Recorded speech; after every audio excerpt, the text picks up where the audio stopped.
Welcome to another chapter of the Crown podcast. I know I say it every single time, and I'm about to say it again. Today, we have a very special guest.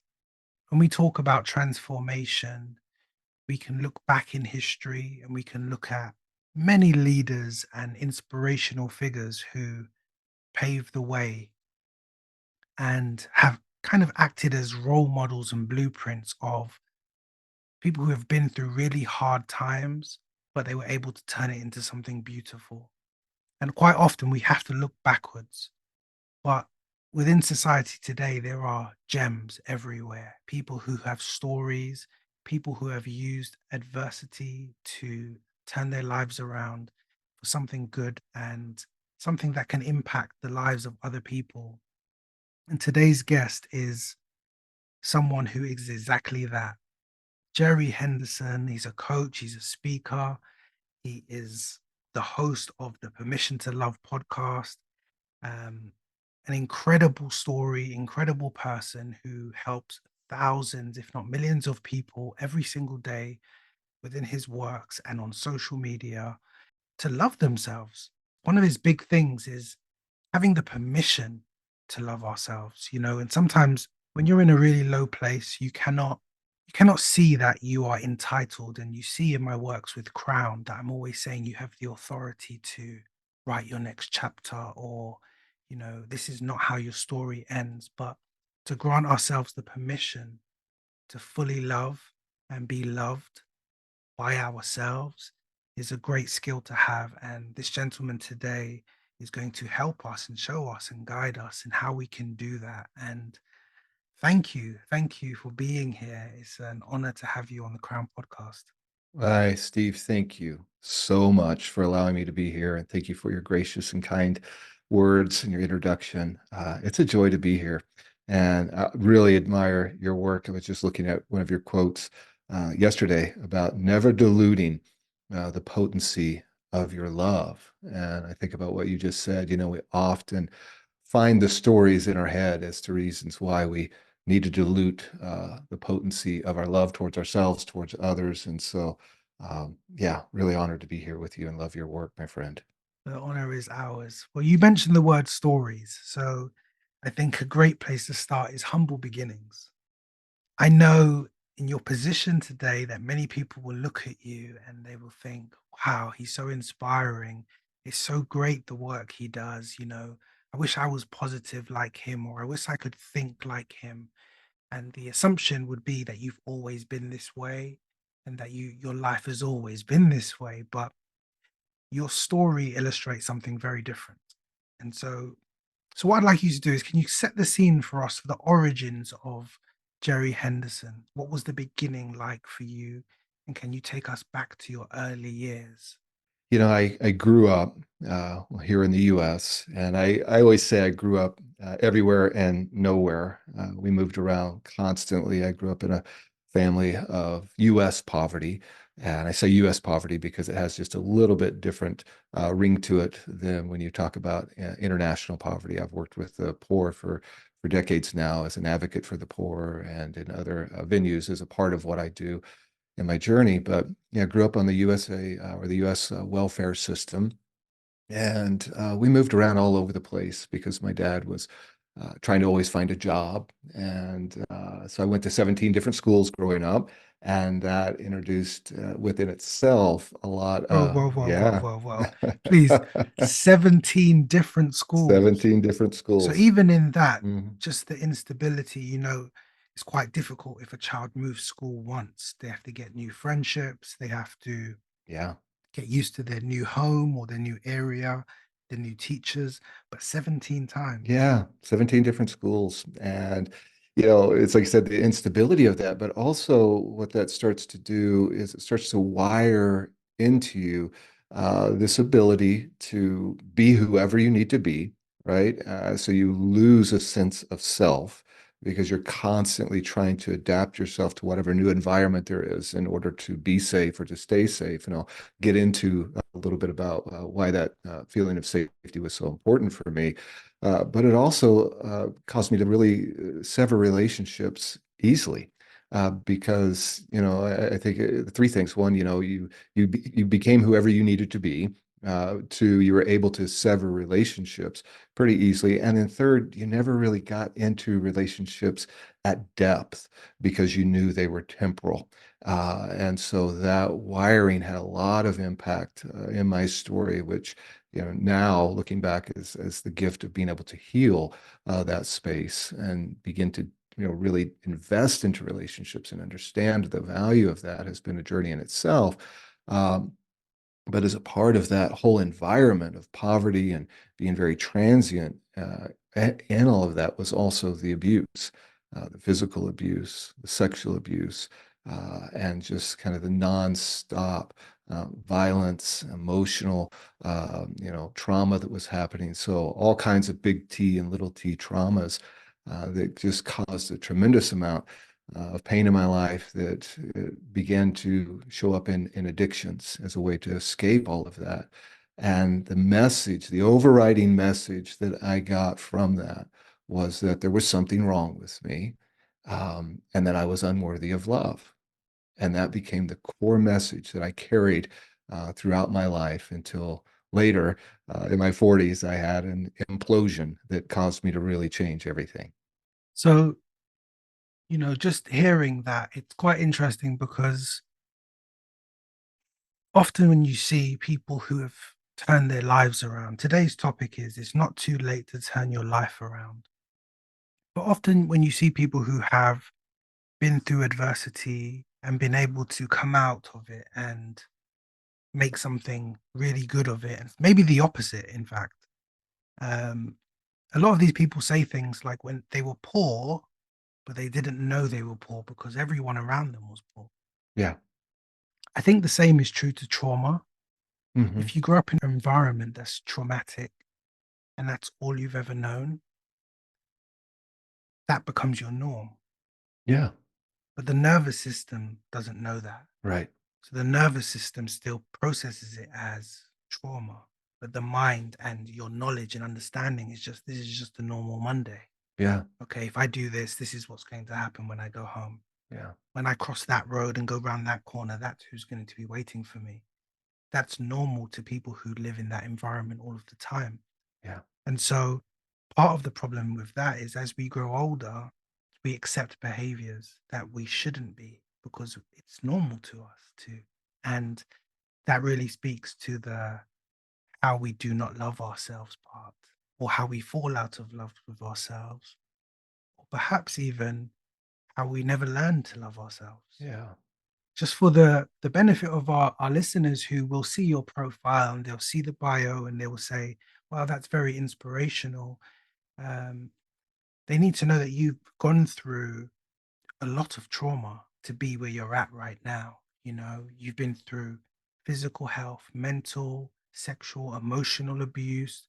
At the age of 9, you began using drugs. Yeah. Yeah, I did, and that was kind of that escape mechanism, even as a young child, right? And I realized that a lot of my story, as you said, Steve, I was carrying without even the knowledge of what it was, right? You normalize it, and as in order to survive. We talk about that trauma is not what happens to you, but what happens in you. And what happens in us, right? We make decisions about life, we make decisions about ourselves, and we make our decisions about other people. And those are like made at that subconscious reactionary moment. And so, as a part of that survival mechanism, to try to normalize and see that that was, something that was just my environment, just my life. But as you said, my nervous system knew that that wasn't normal. And so drugs became an escape for me. Lots of trouble in school. I mean, I was kicked out of school every year from the sixth grade on to the 10th grade, expelled or suspended.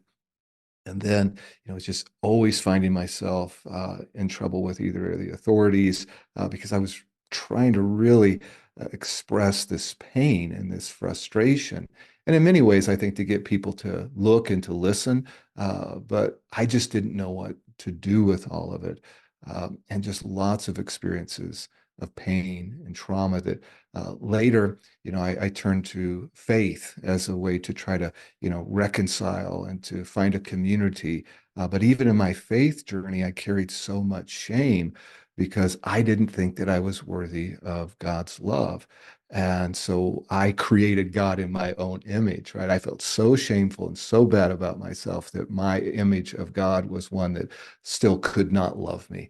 And that then led me into a journey of trying to serve others as a way to feel worthy. I began to go through relationships as a way to try to find love and to feel worthy, but I kept carrying that narrative in me that I was unworthy of love and there was something fundamentally wrong with me. So then I started trying to pursue success in careers and became very successful and trying to build this character to compensate for what I felt about myself. And then, yes, that led to that, implosion in my life over a, 16, 18 months period where I was carrying so much of that weight and my system was just breaking down. At the age of 48, I had a heart attack, had open heart surgery, and then started going through divorce, went into rehab, then we got into a whole space where I had to go through rehab a second time, and it was that second time in rehab where I realized what was going on with me, the trauma that I was carrying that was unhealed. And I remember I was sitting in a group session. It was my last day at rehab, and I was being invited to say something about myself that was, positive. And the words came out of my mouth spontaneously, not even really consciously. These words just came out of my mouth that said, I am worthy of my own love. And something in that moment broke, shifted, expanded, whatever words we want to use, that woke me up to the fact that I was worthy of love. I was worthy of my own love, and that my story wasn't my fault. And I carried that sense that that was my fault, which trauma survivors often feel that way. And so that was the day when everything changed for me. And I began to do this work of exploring why I felt so unworthy, healing the shame, and doing the work of what I call removing the barriers that kept me from giving myself permission to love myself. First of all, it's very admirable that you stand here today doing the works that you do, helping other people every single day, because you've got every reason to be angry at the world. That's quite a story. And in many cases, many people who go through even one of the things you've been through and will turn their backs on the world, and they're justified in doing so. But there's two parts of your story that really stand out to me. I touched on the fact that you started doing drugs at age 9. The part I didn't say for our listeners is, you were given drugs by your parents. Sorry, they were given alcohol as a reward for you doing chores. Yeah, And that psychologically, what that can do to an individual is chores are supposed to be seen as doing a good thing, but you're being rewarded a bad thing. And what that can do for your self worth is make you think that your best is not good enough, yeah, or that, you know, these were my efforts today, these were the chores I did today. But you've been rewarded something that's detrimental to you. yeah, But then the other part to that, the polarity is at the age of 17, you make a change and you decide to devote your life to a service for God, yeah, which is a good thing. This is a positive change, the total opposite of being served alcohol as a 9-year old. yeah, You served for 13 years and 16 years serving the poor, yeah, right. but you still had shame. And the interesting part here is now you don't feel good enough. Mhm. You don't feel like a good enough Christian because of what you've been through. And so, in two polar opposite environments, you don't belong. You don't belong in that environment as a young person, a 9-year old, and but as an older 17-year old who's trying to make a good decision in his life, you didn't belong there either. Yeah, And so that kind of puts you in this middle ground, which I like to call the gray area, where you're kind of forced to look at yourself. And so I want to kind of touch on the that middle area for you. So you've gone from one extreme to the next, but the trauma, the pain, the shame is still walking with you. What was the turning point? What was the catalyst to this? Okay, I need to look inwardly. I need to make some changes within myself. I need to start to build a healthy self awareness. What was the point for you? See, I think you're so right about that gray space, right? And I think so much of that also as a person growing up, moving around all the time, I never really felt like I fit, or I was always trying to fit.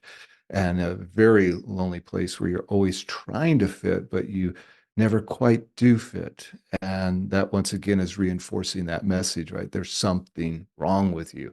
And there's, a space of just lostness and a constant trying to compensate for that.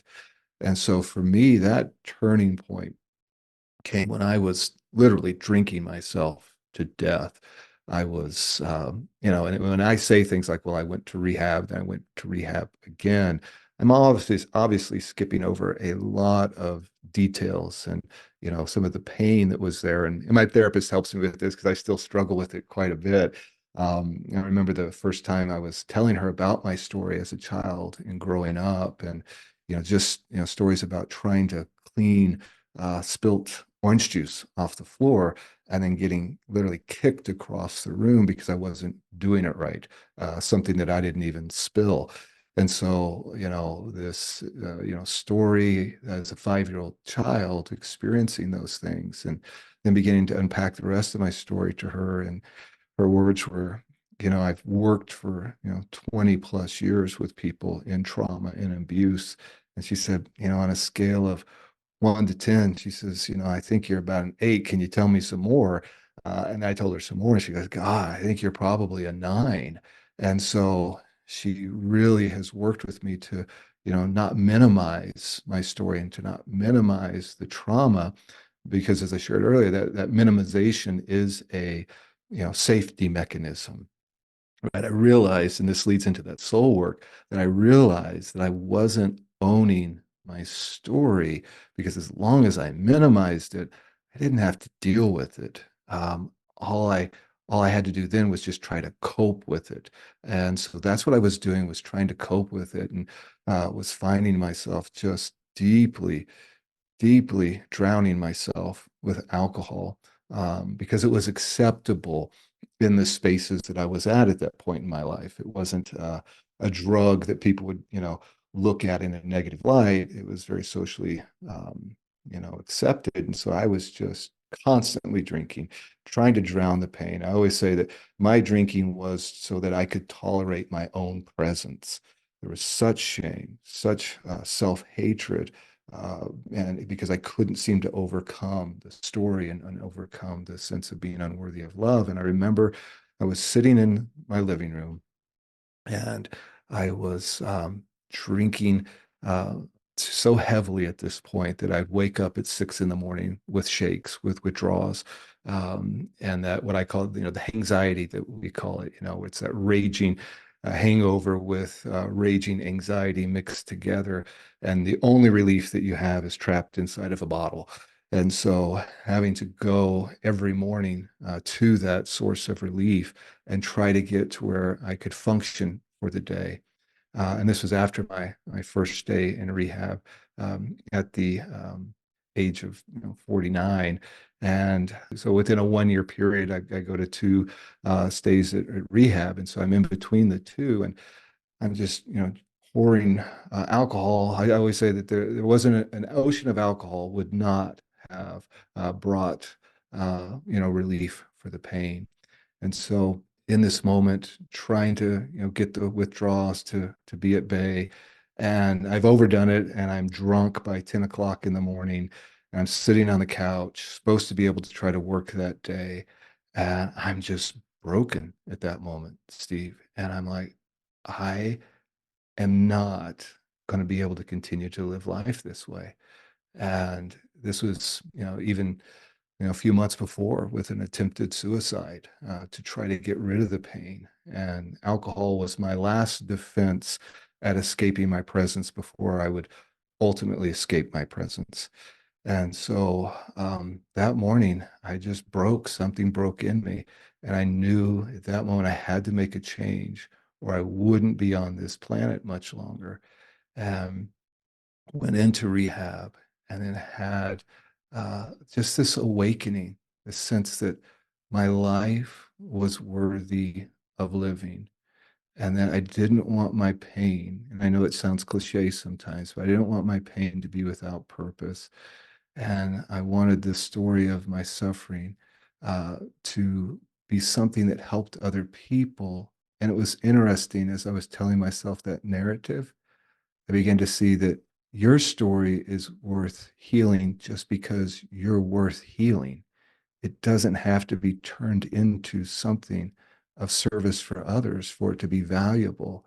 And so I just began to go layer by layer by layer to do this self-investigation work to understand where did the shame come from, where did the pain come from, and then really understanding that I was worthy of healing. I was terrified that if I did not change, that yeah, I wouldn't be here for my beautiful daughters. And I wanted to learn how to love myself. I wanted to learn how to change my life. And so then sold my house, went 2.5 years as a nomad, traveling around the world, just isolating intentionally, and so that I could learn what was underneath the hood and begin to heal it. One of the words you used there was self-investigation. And I think we all do that on some level. You know, a lot of us are very self-critical. I know for a lot of young people, for example, I remember when I was much younger, I thought I knew it all, you know, but there's a lot of pressure that comes with that. You don't know it all, first of all. um, but then when you start to fall short, you feel that you are not good enough. And I know a lot of young people can see their peers, you know, maybe having children or getting married or graduating or whatever it may be. Maybe they're in their career from very young and then they think they're behind.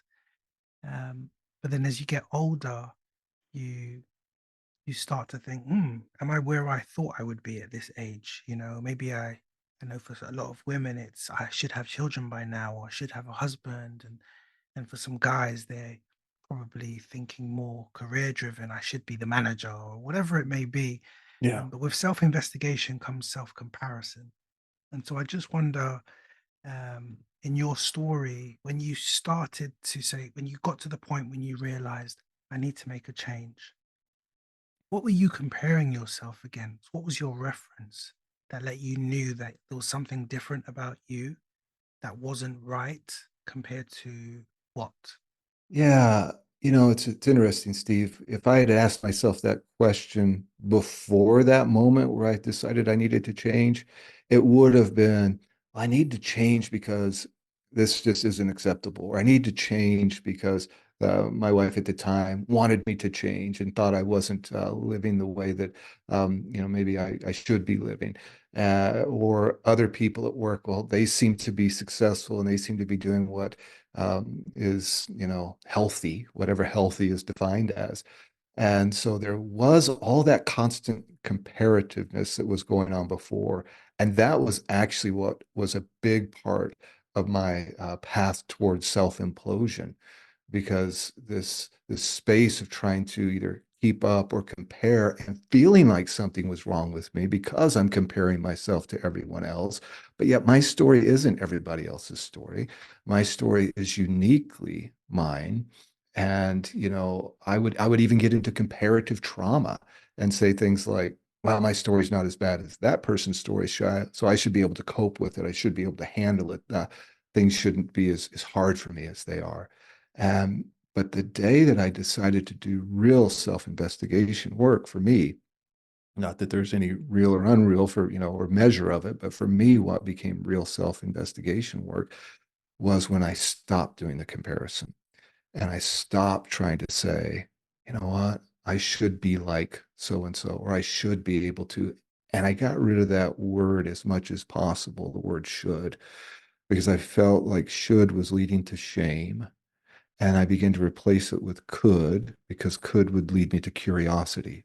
So shame around shoulds and curiosity around coulds. And so when people are listening to this who are younger or even older, like you said, that are thinking that they should be at this point in their life, or, I should be, more successful, or whatever the should is, the energy that's even around that really becomes more of a heavy, trapping energy for so many of us.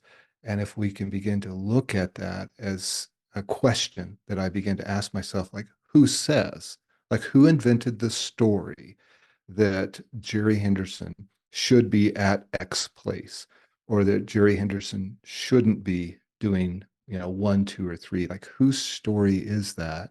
And have I adopted that story as my own? But what's a more true story?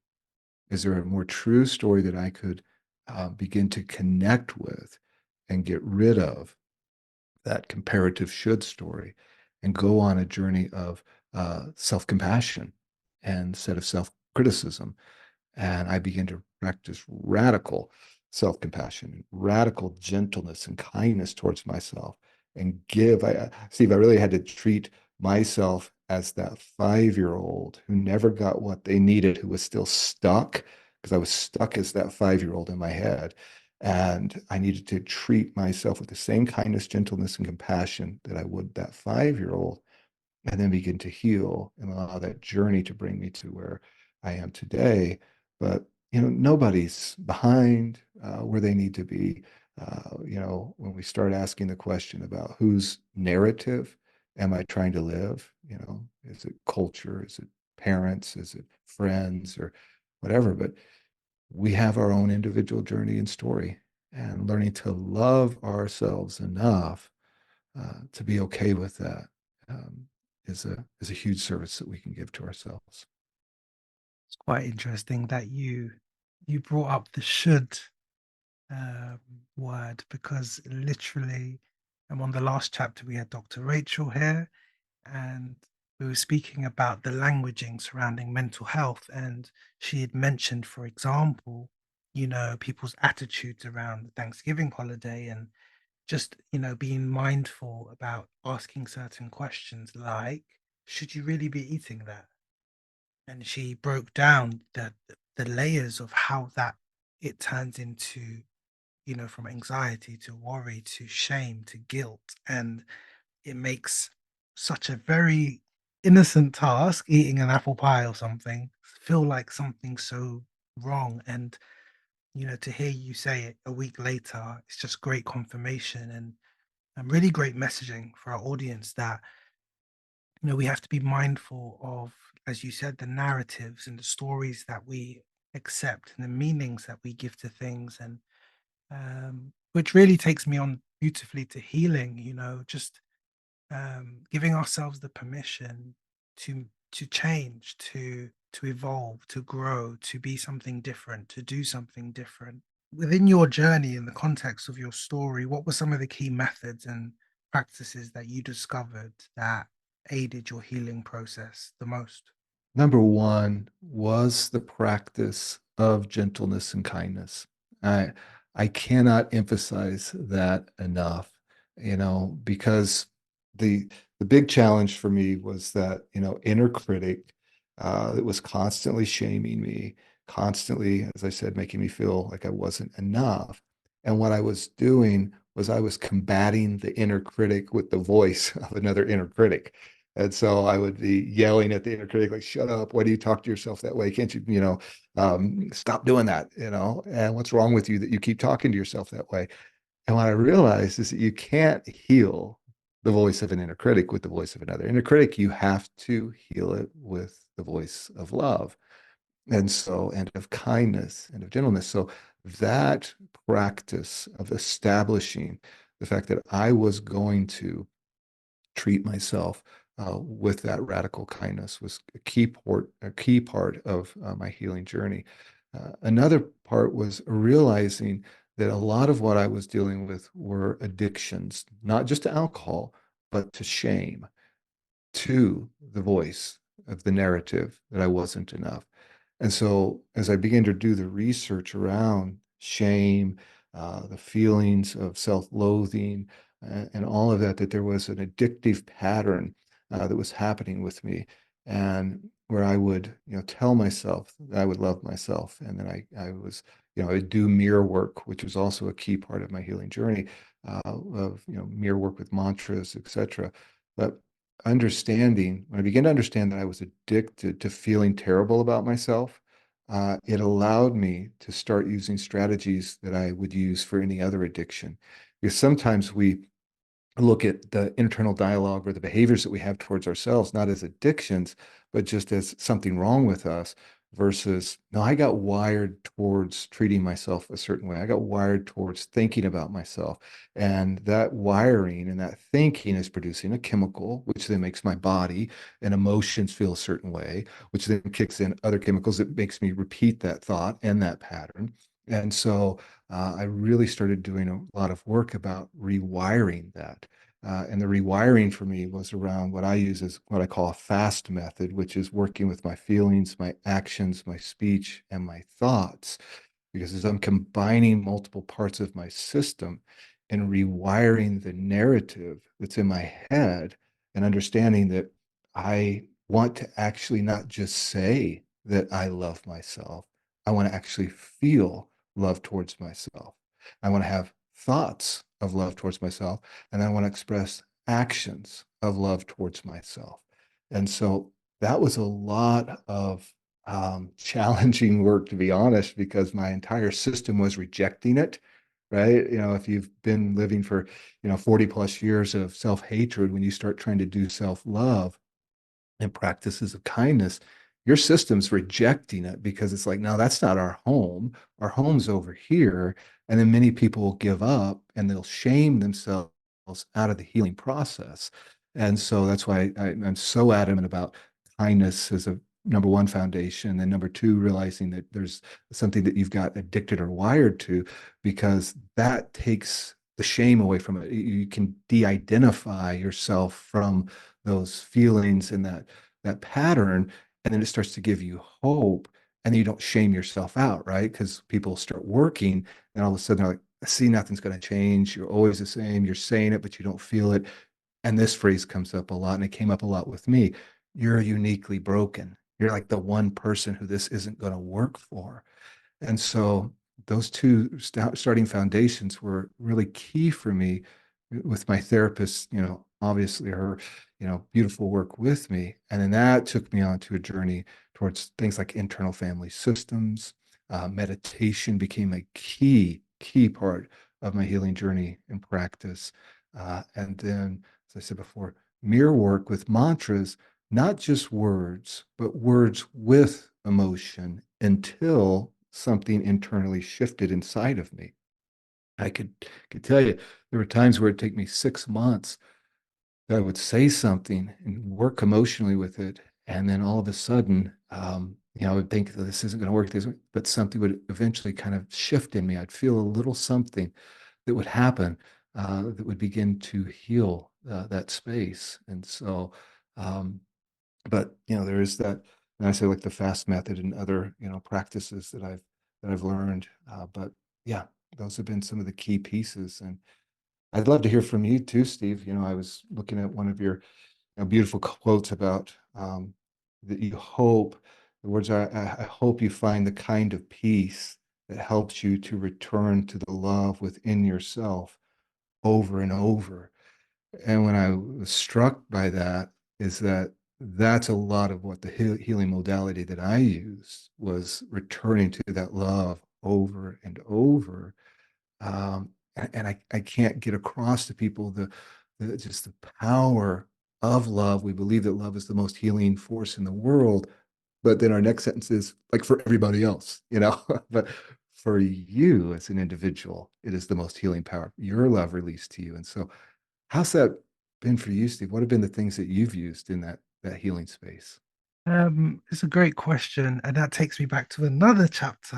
I think it was chapter 13, we had Steve Mark, and we were talking about the power of internal validation. And at one point, I think I asked him how important, motivation is to him, and he said it's like having a shower. He said it's great, but it doesn't last very long.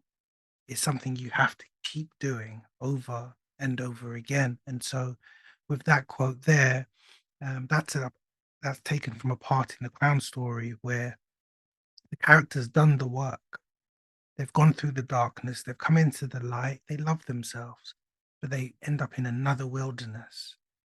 And the lessons that they learned from the first wilderness weren't enough to sustain them in the next wilderness. And so they had to learn to love themselves at a deeper level in the next storm. And so self love cannot just be a, hey, I love myself, one time thing. You have to cultivate the type of life where it's every single day, as though you would in a relationship with someone else. Mm, You need to continually reassure them. You have to maybe date them. You know, you have to prioritize them. You have to communicate with them. And so, if you're not doing those things with yourself, that over and over again, love won't happen. mm, And so, I think for me, it was more about changing the narrative of who I allowed everyone else to make me feel that I was.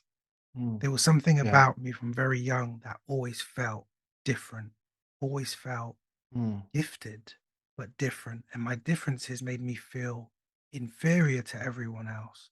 But inside, I felt above everyone else. So it was just a huge conflict. But because I was around people, I kind of resorted to the I'm less than everyone else person. Let me stay quiet. Let me hide in the corner. mm. And I didn't know back then that I was holding myself back. Yeah. Um, and allowed the narrative to be I'm going to be who other people need me to be Mm, to make them happy. But I didn't realize I was dishonoring myself in doing that.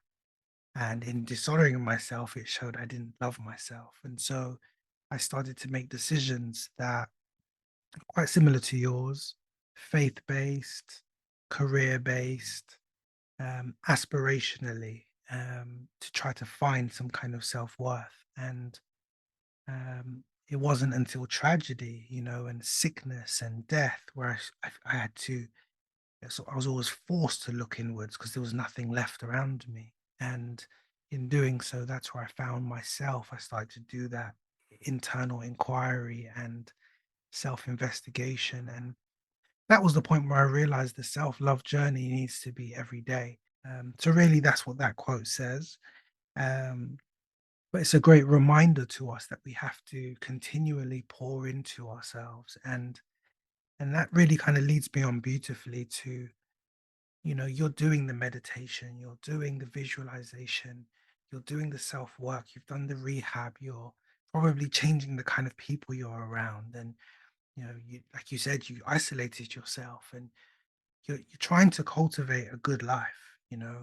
You stepping into faith really illustrates that. You serving illustrates that. But what was the point where you started to realize your personal power because of all of the love that you started to pour into yourself? It's a great, great question. I think it was a point when I was in Italy and I was roaming around, walking, I mean, kilometers after kilometers a day, and just that intentional isolation. And, getting rid of the distractions, right? Because once again, my big thing was I wanted to distract myself from myself. And so much of my healing work had to be with me being with myself. And then something happened in me realizing that in order for me to heal, I had to stop running from me. And because this phrase came to me as I was walking, and it was, I was separated from my own love. And, it's one thing to be separated from the love of other people, to be rejected by other people. And that's extremely painful. I know I've experienced it. And, but when you're separated and rejected, we're separated from your love and you're rejecting yourself. Well, you cannot ever get away from that. You're with you 24/7. And so you're constantly this war that's going on inside of you. Then I realized this phrase came to me. I realized that if I was the source of my own suffering, now I want to unpack that a little bit. I'm not at all saying that I was the source of the trauma, that I was not at all saying I was the source of the pain that happened as a child to me. That was nothing was my fault. Trauma is never the fault of the person who's receiving it. And so I experienced a tremendous amount of pain as a child that was not my fault and throughout life. But then I continued to stay in suffering and wasn't doing the work to heal my suffering. And my narrative in my head was so powerful in the suffering direction that it brought such destruction into my life. It hit me in that moment that if I was the source of my own suffering, I could also then, wouldn't it be true, be the source of my own healing. And then it hit me, it said, I began to see that every therapy appointment, every rehab, all of the books that I've read, all the things, all were pointing me back to myself. If a therapist is working with you, a good therapist, they're going to point you back to an action that you need to take. You still need to do the action. You're still the one. So it's all pointing you back to you. And so that realization that I was the one that was causing my continued suffering, and then I could bring the healing to it. But what was going to have to happen was I was going to have to stop separating myself from my own love.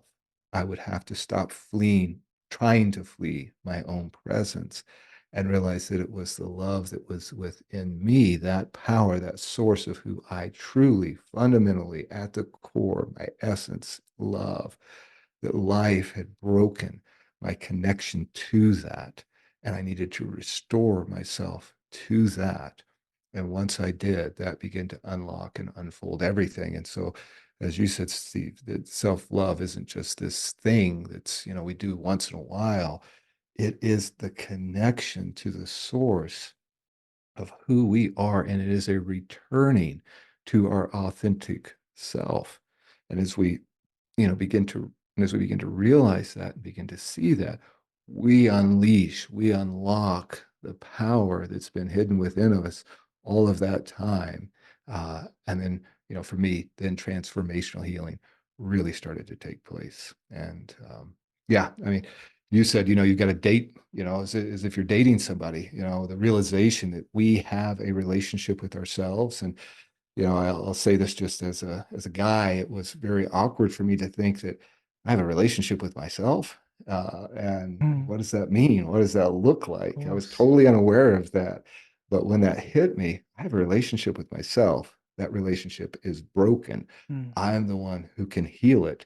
And I'm going to heal it through the power of love, which is reconnecting to the source of who I am. I mean, I was unplugged from my power source, basically.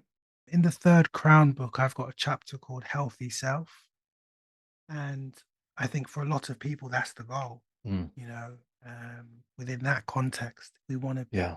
get to our best selves or become the best version of ourselves or rise to the top, climb to the top of the ladder, um, do the best that we can, make the most out of life. All of these sayings, healthy self.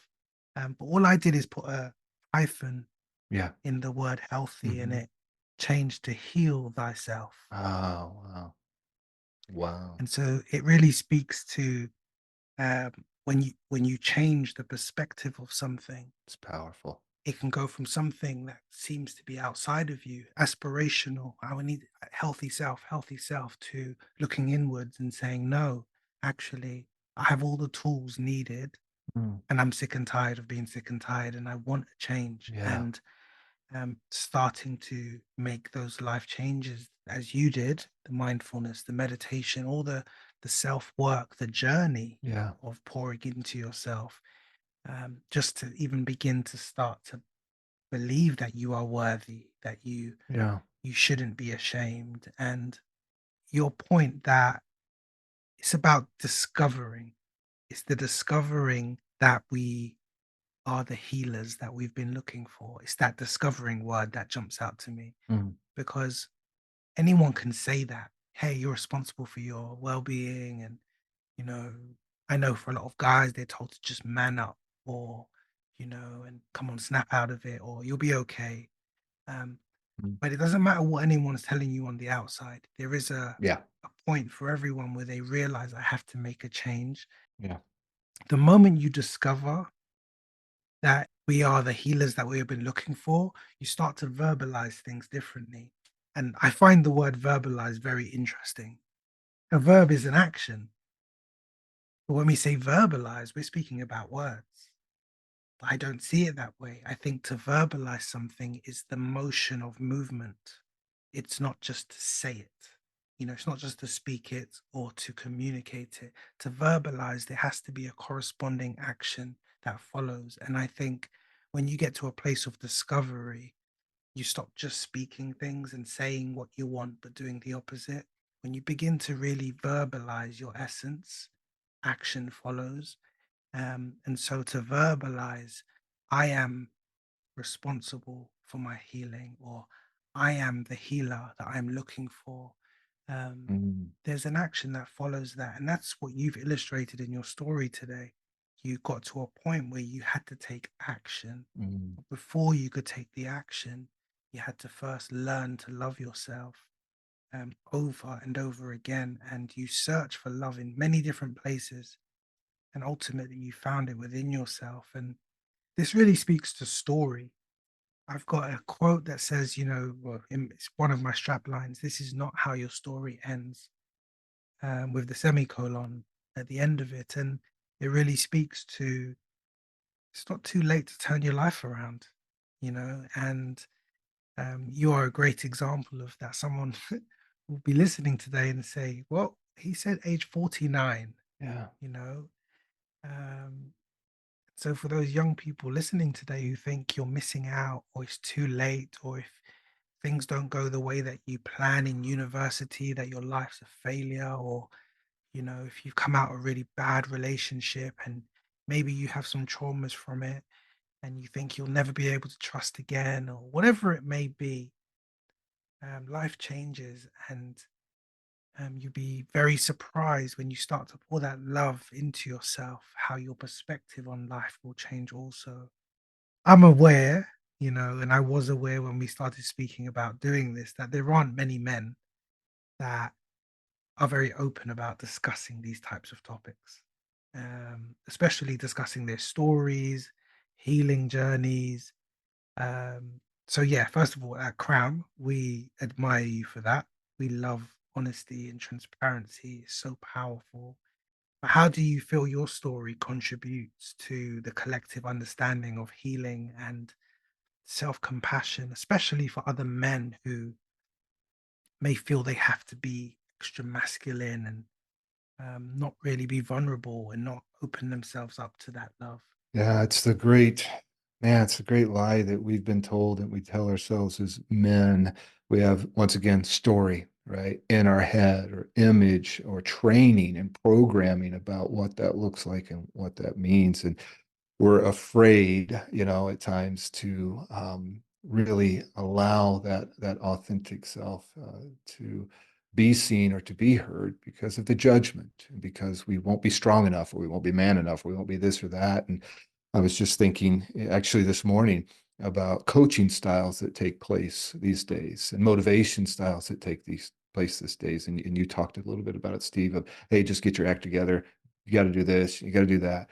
Well, it's often a very shaming voice and you're not enough voice or and it's triggering to people. And yes, you will get a trauma response or you will get an initial response of, okay, I need to get it together, I need to go for it, and then you start running after it, and then that voice starts to come back in, and that narrative starts, that unhealed wound, all of that unhealed stuff begins to resurface, and it will quickly overshadow the motivation of shame, the motivation of, you just got to get your act together because there is, as I said, a response that happens that we think is a correct response.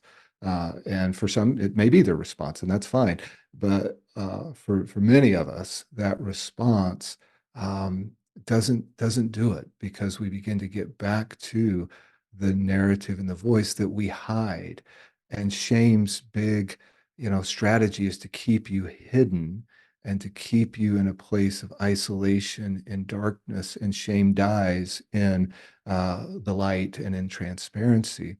And so for me, sharing my story is one critically important for my healing journey because I was such a pro at playing the character, or what I call image management, of trying to look a certain way or be a certain way. What was happening was I was bolting on all these pieces and parts of who I thought I was supposed to be as a man, as a husband, as a father, as an employee, as a this, or that. And the weight of that became so overwhelming that it eventually caused me to collapse. It was a part of the collapsing. And men today are doing that. They're bolting on all of these things that we think it means to be a man or what masculinity represents, and then to try to see other men who they can relate with and connect with and go, oh, I don't have to bolt all this stuff on. I can begin to actually unbolt. I can begin to be vulnerable. I can talk about the things of love. And so critical for my healing journey, but also critical to bring a sense of it's okay. We're all in this together. We've all experienced our pain and our suffering in the hopes that, as you are, Steve, sharing that story and sharing our stories, that it brings hope and an invitation, because invitation, I think, is a maybe some of the most beautiful language that I can really put around this is an invitation to come out of that shadow, that hiding, that isolation, into a place of connecting and meeting your authentic self, maybe for the first time. And that connection's so important because once you connect with yourself, you then come out of that isolation where you feel as though you're the only person who's had your experience. And typically, that's what happens when you go through trauma. You hide it, you're ashamed, and then your world gets smaller. And your world feels bigger, but you feel smaller because you can't relate to anyone else because you're hiding. And as you start to open up and you start to pour that love into yourself, you become more confident and you start to then, align with other people, community who have been through the things that you have. And the whole iron sharpens iron. You start to grow with your new tribe as such. And um, I just kind of wonder, how has your transformation impacted your relationships and influenced you with the way you see yourself and the way you now see others? Yeah, and I would love to hear your journey in that space as well. For me, it has definitely shrunk that tribe. Right? It was, it was interesting. On the front end of it, it was um, a work of me, as I said, being alone, internally processing.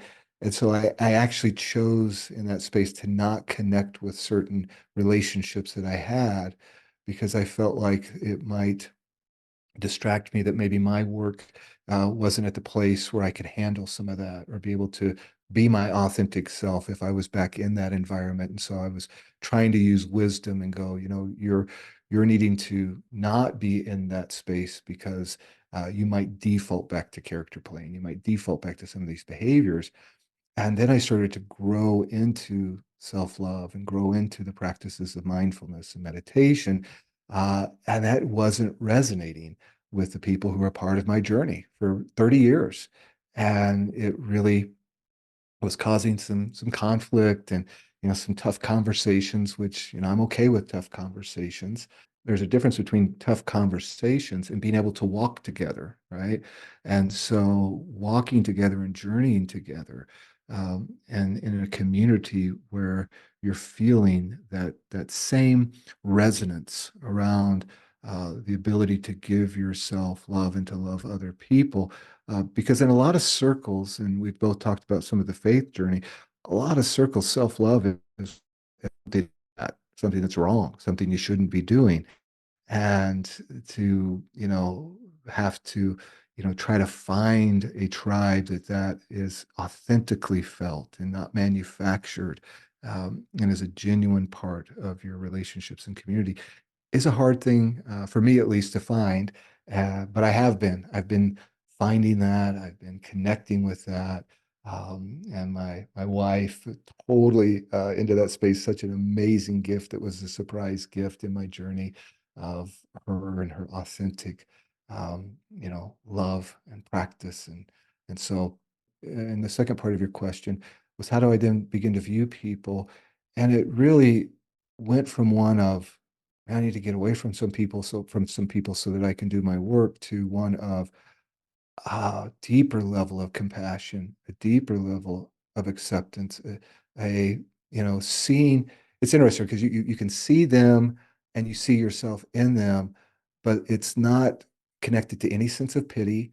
It's not connected to any sense of superiority. It's just this beautiful space of you're another me and I want to love you with the same love I'm learning to love myself with. And I want to carry, your story with me in the way that's the most honoring for you and for us. And so, yeah, it's a very authentic space because I used to feel like I had to love people.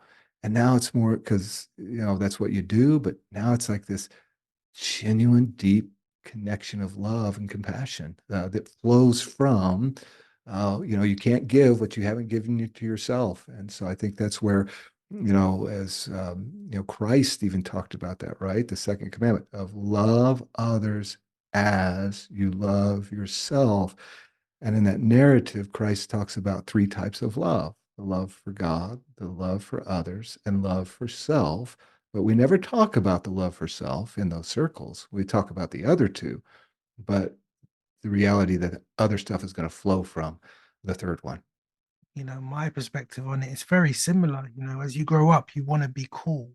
You want to be, you know, smart. You want to be ambitious. You want to have a lot of money, and so it's all about quantity. So it's measured numerically. Everything's measured, and even today, social media, and if you're someone who goes jogging, you're trying to beat the fastest time. It's always numeric, and um, what I learned as I started my healing journey is that I wanted quantity over quality when I was younger.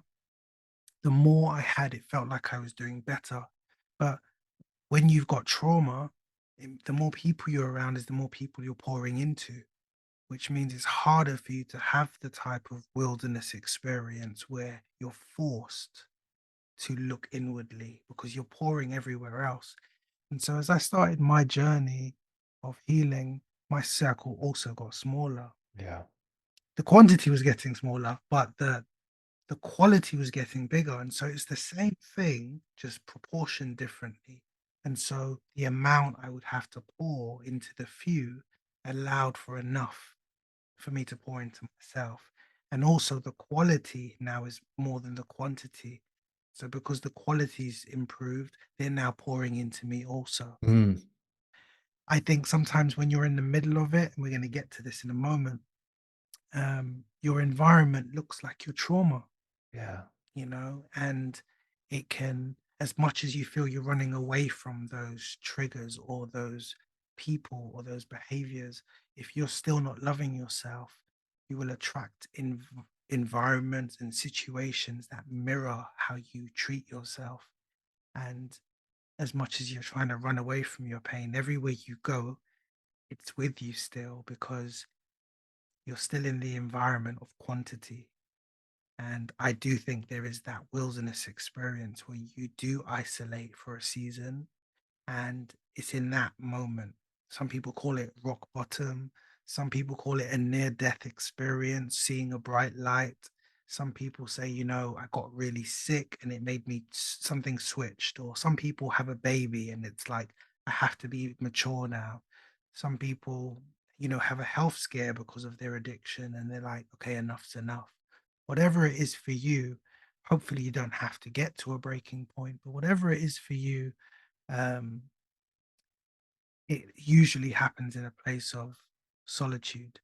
And maybe it's when you lay your head down on your pillow and you let out those tears finally after masking all day long. But it's in those intimate moments where you have an opportunity to get into that place of discovering that word again, that you um, are the person that you've been looking for. And And so for me, it was that turning the scales from quality to quantity. And but when you make that decision to love yourself, you start to attract more loving environments and situations and people into your life. And so I think this is a perfect opportunity. How I usually end these chapters is I create an avatar for you. But sadly, these are not just avatars, these are real people. Maybe some of the people listening today are in that place of confusion. Um, Maybe they are struggling with their mental health or emotional health, or spiritual health. Maybe they're in that place where, they something you've said today about your story, they're like, that was me. Wow, look at him today. Maybe there's a hope, and but they don't believe in the hope. Maybe they tried rehab once and the first time didn't work, and now they're in a place where they think there's no option. And then maybe there's those, where it's maybe not so complex, maybe it's not so traumatic, and maybe it's not abuse and addiction. Maybe it's just, I really want to make my family proud as a student, or someone who, through no fault of their own, hasn't started a family yet, and they think, it's too late for me.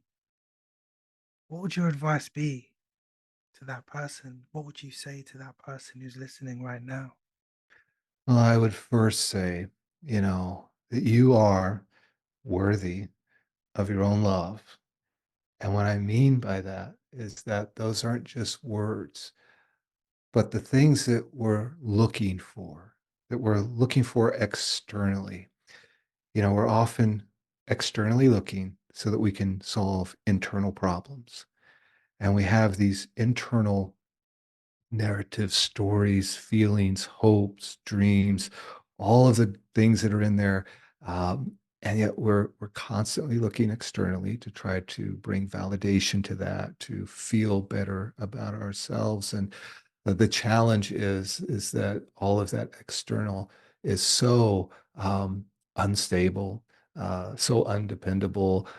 Even the best of people that are in our lives aren't always there for us in those moments, and that you are with you 24/7, and your relationship with yourself is determining every other relationship in your life.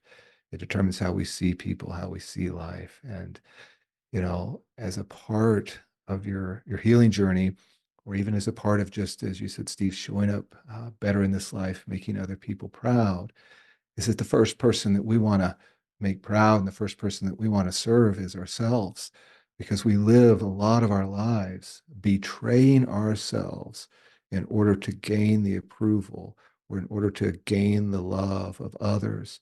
And then yet and yet we get left feeling hollow because we're not giving ourselves what we fundamentally actually want. And we're hoping that those external things will give us. And so I just encourage you to reflect on what you really want, what's truly in your heart, and begin to be curious about Can you begin to give yourself that? Can you begin to give yourself the acceptance that you're looking for, the approval that you're looking for, the love that you're looking for? And what would that look like? What would that feel like? How would you act towards yourself if that was true?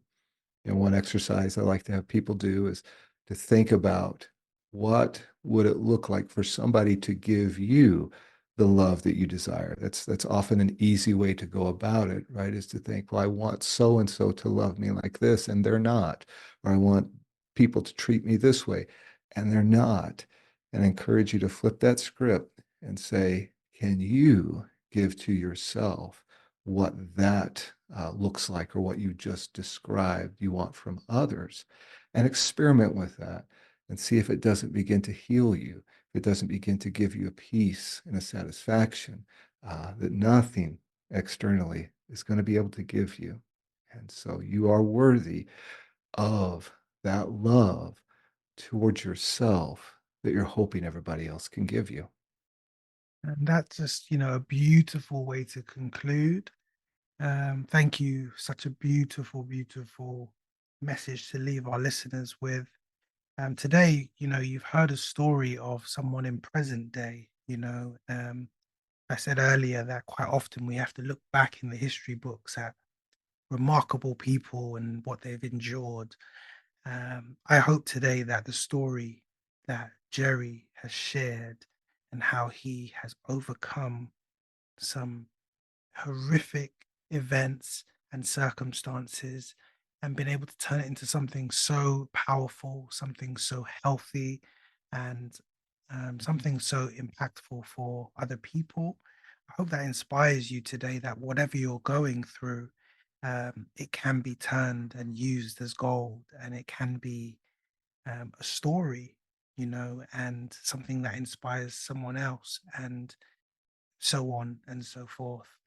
And so today, we spoke about his humble beginnings, and this really, not everyone has the same start that Jerry had, but some of you have your own troubled early beginnings. And at that point, it's not too late. And then you may hit a breaking point, and it's your waking up moment, and you may try to get help, and maybe the help you're seeking isn't available. And maybe you're told to man up or woman up or stop being so emotional. And maybe it makes you back off and not seek help, but you try again. And at that point, it's still not too late. And then you get to a point where you now enter into healing and it's still not what you thought it would be. Maybe you go to rehab once, maybe it doesn't work out and you try again. Even at that point, it's still not too late. Um, And then, you start to realize your power once you start to pour that love into yourself. And now your circle gets smaller. The people that you want to bring along with you don't align with who you are now, how you see yourself now. And you can start to feel as though you're missing out and you're not cool because you're not doing the things that everyone else was doing anymore. You don't get invited to those parties anymore. And it can feel lonely in that isolated space, that wilderness where you are growing and evolving into something new. That cocoon can't be comfortable for that caterpillar. But at that point, it's still not too late. Um, and hopefully, hopefully you get to a point where you can look at your story with clear eyes, without the shame, without the guilt, without the shoulds. And you can see the strength that it took you to overcome, to change, transform your life. And hopefully that space attracts a new tribe for you, a healthier tribe for you that, you know, empowers you and encourages you and inspires you and motivates you to continue on your path of pouring love into yourself. And still at that point, it's not too late to turn your life around. And so the hope today is that whoever's listening, if you are in that space where you feel, maybe, you're past your station, or you've missed the train, um, it's not too late. And I think your story today is a great illustration of that. And I'm glad that it's one that we can celebrate. in present time and not look back on. You are a living testimony that you can turn your life around, that it's not too late. So thank you for your vulnerability, for the courage and all the works you do and for all that you've shared today. It's very, very powerful. Thank you, Steve. Thank you for the work that you do, for having me here. It's an honor. And like you said, for everyone listening, it's never, ever, ever too late. And as you said, I'm living proof of that. You're living proof of that, my friend. And so thank you. And here concludes another chapter. And what a powerful chapter. If you do not feel hopeful after this one, then listen to it again.